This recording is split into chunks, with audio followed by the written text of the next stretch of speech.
আর বুতনের মাম্মাম কি খেতে আসছো তোমরা? কি খেতে আসছো? ড্রিঙ্ক খেতে আসছো? তোমরা চাপ খেতে আসছো? একটা গ্লাসও ভেঙে ফেলছে আমার বাচ্চা। এই চাপটা আমার ভাই খুব পছন্দ করে, কিন্তু আজকে আমার ভাইয়ের সাথে আসেনি। আজকে মাম্মাম আর বুতুন আসছে চাপ খেতে। খেয়ে দেখো তোমাদের। ওহো,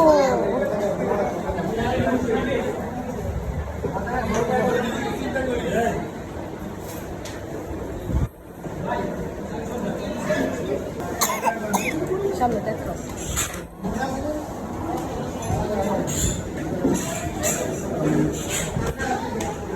আমরা পড়াশোনায়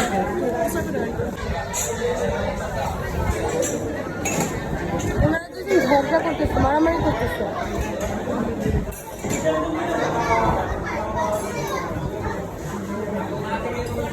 সোনা চায় ডুবে ডুবে কি খাচ্ছে।